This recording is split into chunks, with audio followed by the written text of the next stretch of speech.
السلام علیکم۔ یہ بات تو ہم سب جانتے ہیں کہ البرٹ آئنسٹائن دنیا کا سب سے بڑا جینیس آدمی تھا۔ جس چیز کے بارے میں ہم سوچ بھی نہیں سکتے وہ البرٹ آئنسٹائن نے دنیا کے لیے آسان بنایا، خود بھی جانا اور دنیا کو بھی آسان کر دیا۔ البرٹ آئنسٹائن فزکس کا بادشاہ کہلایا جاتا ہے، جس نے تھیوری آف ریلیٹیوٹی دنیا کو بھی سمجھایا اور خود بھی اچھی طرح جان گیا تھا۔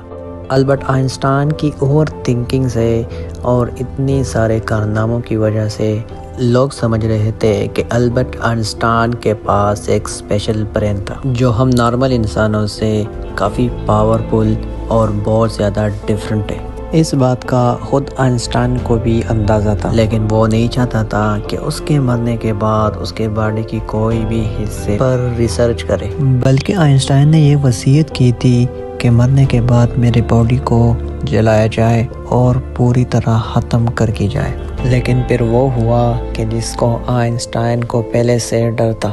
یہ بات ہے 13 اپریل 1955 کو، جب البرٹ آئنسٹائن کی ڈیتھ ایک ہاسپٹل میں ہو گئی۔ جو ڈاکٹر پوسٹ مارٹم کے لیے آیا تھا اس نے چپکے سے البرٹ آئنسٹائن کا برین نکال دیا گیا، کیونکہ اس کو شک تھا کہ اتنے بڑے سائنسدان کے دماغ میں کوئی نہ کوئی تبدیلی ضرور ہے۔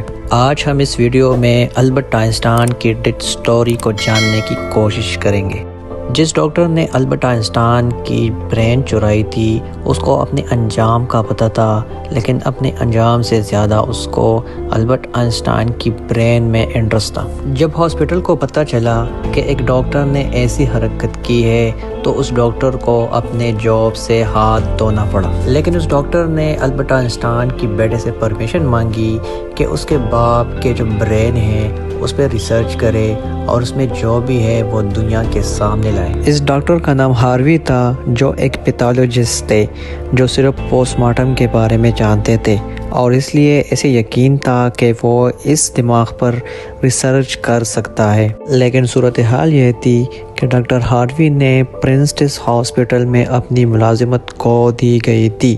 آئنسٹائن کا برین جو پہلے ہی ڈاکٹر ہاروی کے ساتھ تھا وہ اسے پریزرو کر چکے تھے۔ وہ اسے لے کر پینسلوینیا کے شہر فیلاڈیلفیا لے گئے، جہاں اس نے دماغ کی بہت سے تصاویر لیے اور انہیں 240 چھوٹے ٹکڑوں میں کاٹ دیا، اور ہر ٹکڑے کو الگ جار میں محفوظ رکھتے ہوئے اس نے ان سب کو اپنے تہخانے میں چھپا دیا۔ ڈاکٹر ہاروی کے گھر میں اس کی ایک بیوی بھی تھی جو ہر وقت اس برین کی وجہ سے اسے جھگڑتی تھی اور یہ دھمکی دیتی تھی کہ اس برین کو وہ اٹھا کر باہر پھینک دے گی۔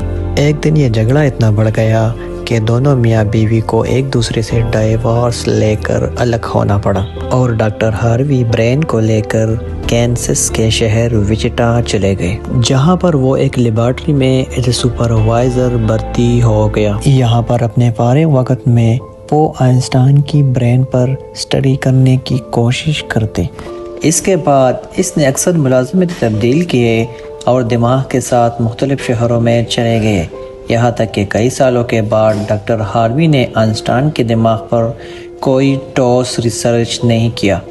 اسی دوران ڈاکٹر ہاروی کا میڈیکل لائسنس بھی کینسل ہو گیا، اور اس کے لیے صورتحال اتنی خراب تھی کہ اس نے پلاسٹک کی فیکٹری میں کام کرنا شروع کیا۔ انہوں نے اسی دوران ایک کچا فیصلہ یہ کیا کہ برین کے ٹکڑے دنیا بھر کے مختلف ڈاکٹروں کے پاس بھیج دیے گئے تاکہ وہ اس پہ ریسرچ کر کے جلد سے جلد کوئی نہ کوئی رپورٹ تیار کرے۔ دماغ چوری ہونے کی پورے 30 سال بعد پہلی بار 1985 میں البرٹ آئنسٹائن کے دماغ پر ایک اسٹڈی پبلش کی گئی۔ لگاتار 28 سال سے ڈاکٹر لگے رہے اور مختلف اسٹڈیز پبلش کی گئے۔ البرٹ آئنسٹائن کے دماغ پر پورے 30 سال تک ریسرچ کرتے گئے، جس میں یہ پایا گیا تھا کہ البرٹ آئنسٹائن کا دماغ عام انسان سے بہت مختلف تھا۔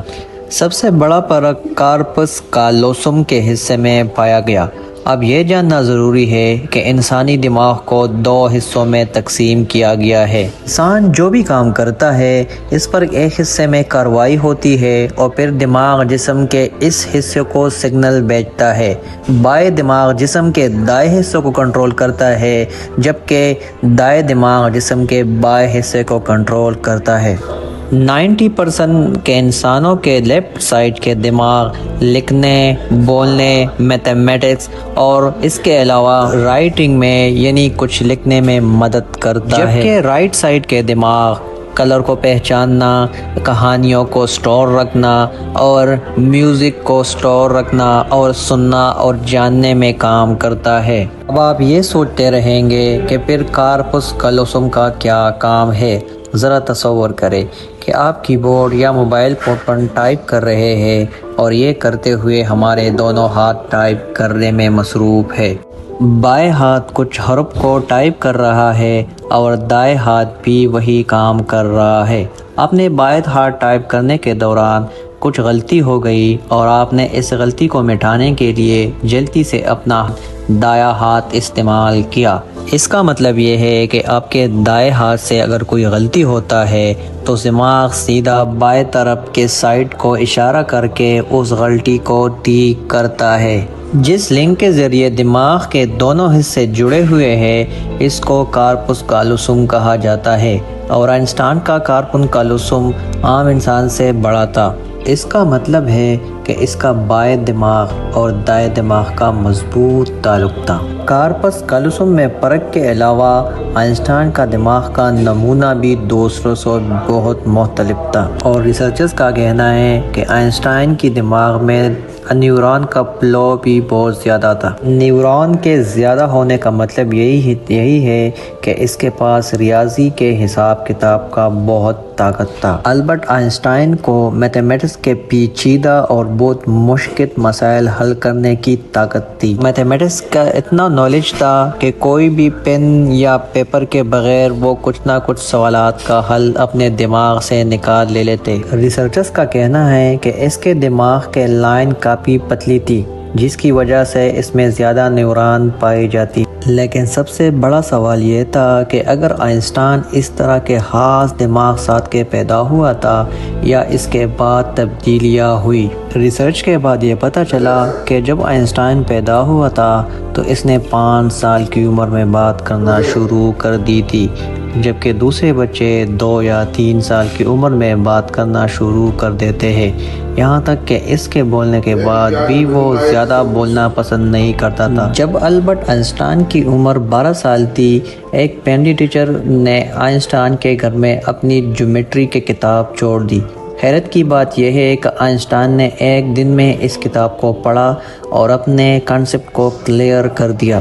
میتھمیٹکس اور سائنس پر اس کی گرپ اتنی مضبوط تھی کہ پروفیسر گھبرائے ہوئے تھے جب وہ سوال پوچھنے کے لیے ہاتھ اٹھاتا تھا، کیونکہ اکثر آئنسٹائن کے سوالات یہاں تک کہ اساتذہ کے لیے بھی سمجھنا مشکل ہو جاتا تھا۔ امید ہے کہ آپ اس ویڈیو کو لائک اور شیئر کریں گے۔